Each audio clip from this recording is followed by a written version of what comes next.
right, good afternoon, happy Tuesday. How is everyone doing out there? Thanks for tuning in. Elaine Proby here, CEO of PROBY'S Tax and Accounting, and tips from Elaine's desk. All right. So today we're going to have a very exciting conversation.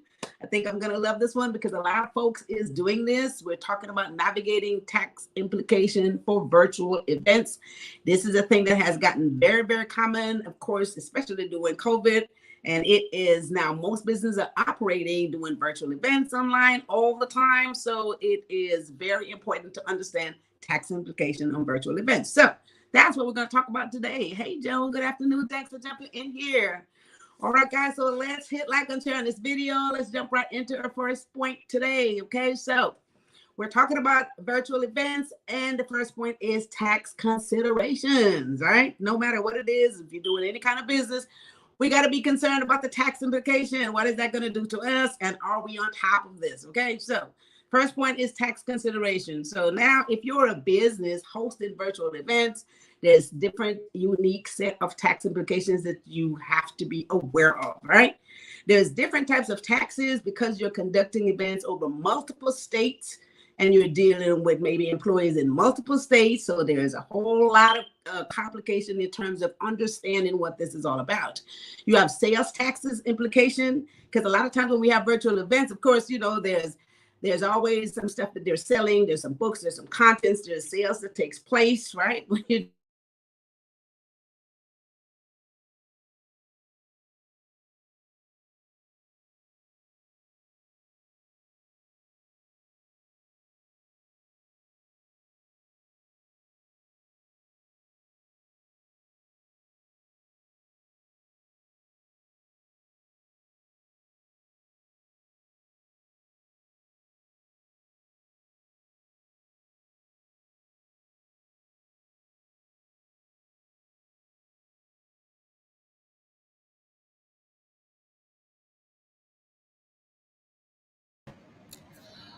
One moment, EP. I think we're having technical difficulties right now. EP, can you hear me? We're having technical difficulties right now.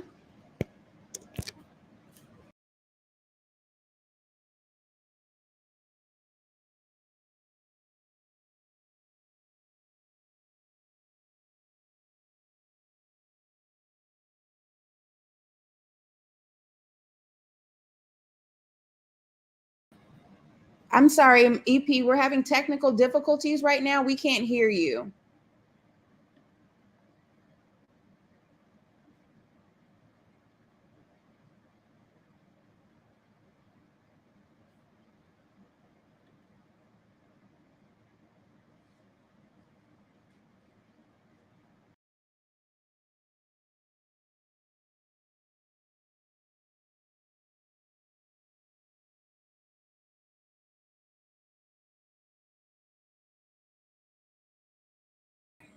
EP, if you could try please logging off and logging back on.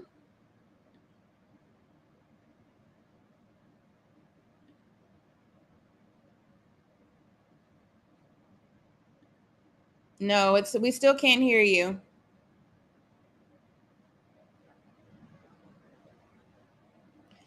If you can hear me, if you could please try logging out and logging back in.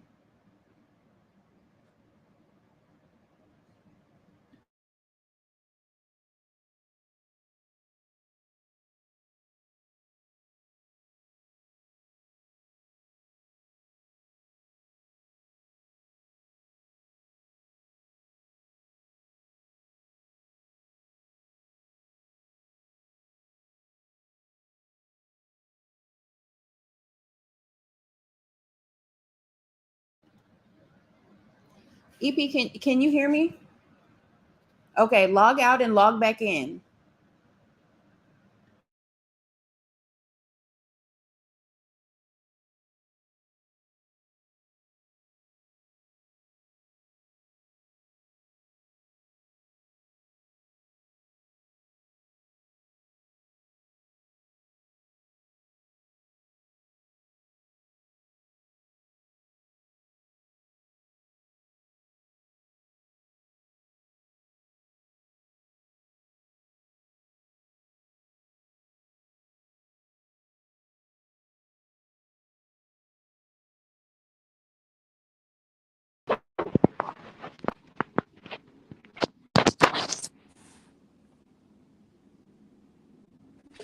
Okay.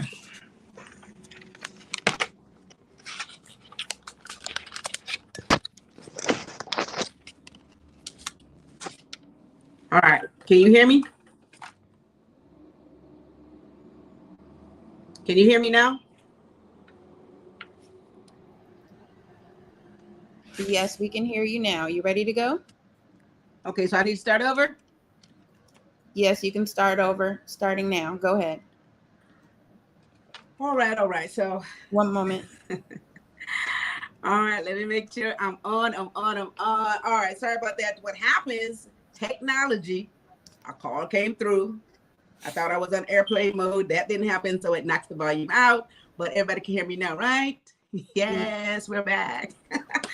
All right, see, that's what happened with technology. Somebody called, so we can't afford to have calls coming in when we're doing this. Let's start over. We're talking about navigating tax implications for virtual events. And thank you guys for hanging in there. Hit like and share on this video. Well, so the first point was the tax consideration and the fact that we are doing our events over multiple states. And I was saying that we need to make sure that we are concerned about the taxes and the local taxes and the state taxes in all those various states. So one of the most important information here is that you can be paying taxes in different states, right? Because you're all over the place. First, the other one is sales taxes. There's always sales. There's sales of merchandise. There's always sales of the materials that you're doing the event on. So there's always sales that takes place at these events. You got to be concerned about sales taxes. You know what I mean? So some states you don't have to pay sales taxes, others you do. So you got to be concerned about sales taxes. And the third point I was making there was the employee taxes. So sometimes you have employees that you hire from different states. Sometimes it's globally. There's people that's working globally for you. So you have to be concerned about payroll taxes in all those states for employees that is covering the entire state. So these are some of the taxes that you have to be concerned about. So tax consideration of virtual events, guys, don't think that, it's you have an event, that's fine. You make the money and you don't have to worry about taxes. There's so much more taxes. It's unique about how the taxes are implied because you are covering the entire states. And then, of course, your gross revenue, right? Which is the income that you make from this. So income taxes is always based on the income that you make. So you're having a virtual event, people pay to come to this stuff. There is income, there's revenue there. Income taxes is what you have to pay on the income that you make. Right. So that's the first point today, guys. Tax consideration on virtual events. This is what we're talking about today. Hey, Rod, thanks for jumping in. Alerna Smith, thank you for jumping on here.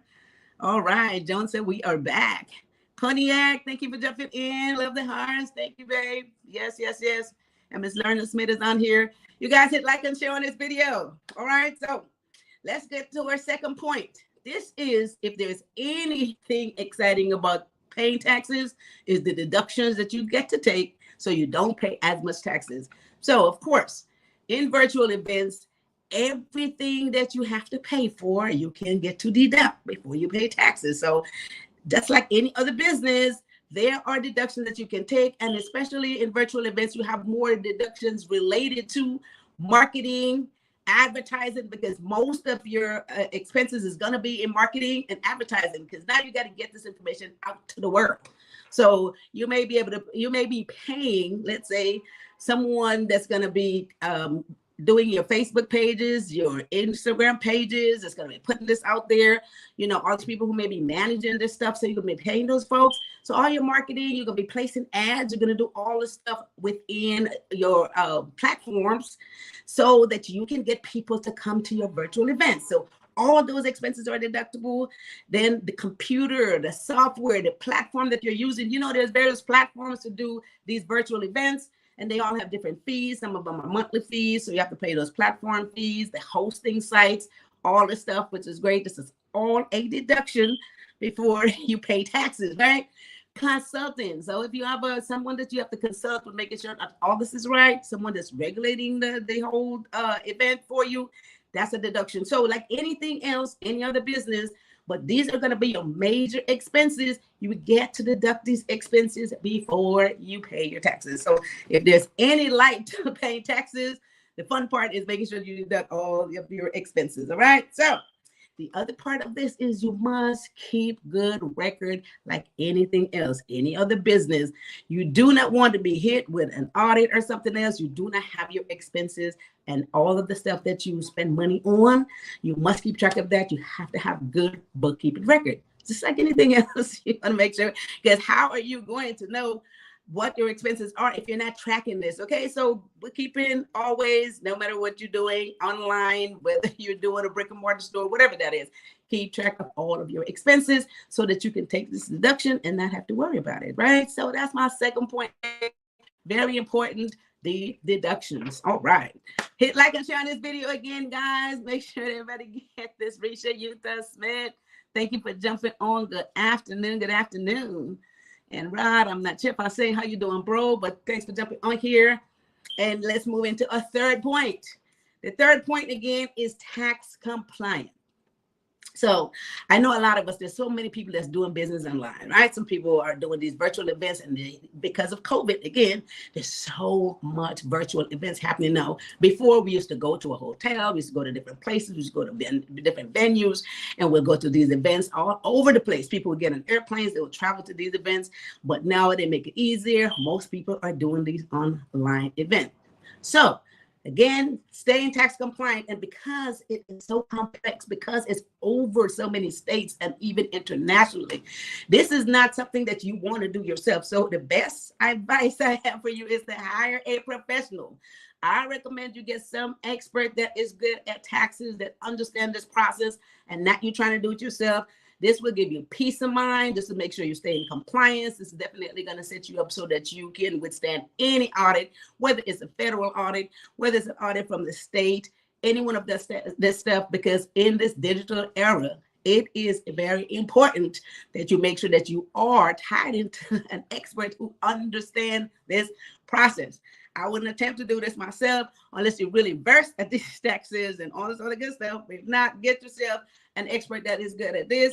And the last thing you want to do is have an audit, be penalized, have all type of tax implication because you have not done things right. And then what happens? All the money you make, you got to pay back in taxes. This is exactly what we're not trying to do here. All right. So that's the third point today, staying in tax compliance, and definitely get an expert to help you with that. So let me go back and recap these 3 points: navigating tax implication on virtual events, which again, in today's landscape, this is what's happening. I mean, it's out there, you guys. Every time you turn on something, you get on social media, whatever it is, you're constantly getting stuff for virtual events. Okay, so let's recap. I love your hearts learner. You guys hit like and share on this video, okay? Hi, mom. Hey, daughter. Thank you for being on here, okay? First one is the tax consideration. When you're hosting a virtual event, there's different types of taxes that you have to think about: the sales taxes, the payroll taxes, the income taxes in all the states, and then definitely income taxes to the federal government on the income that you make on these virtual events, right?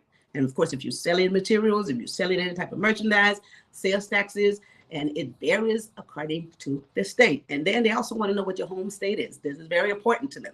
So that's the first point, tax consideration. The second one is the deduction, my favorite. You get to write up everything that has something to do with this stuff, especially marketing, advertising, technology. This is it, because if you're virtual, there's a lot of technology involved: computer, software, hosting sites, all this good stuff. So you must deduct all those things, all the consultation fee, legal fee, everything you deduct, so that you pay as least as possible in taxes, right?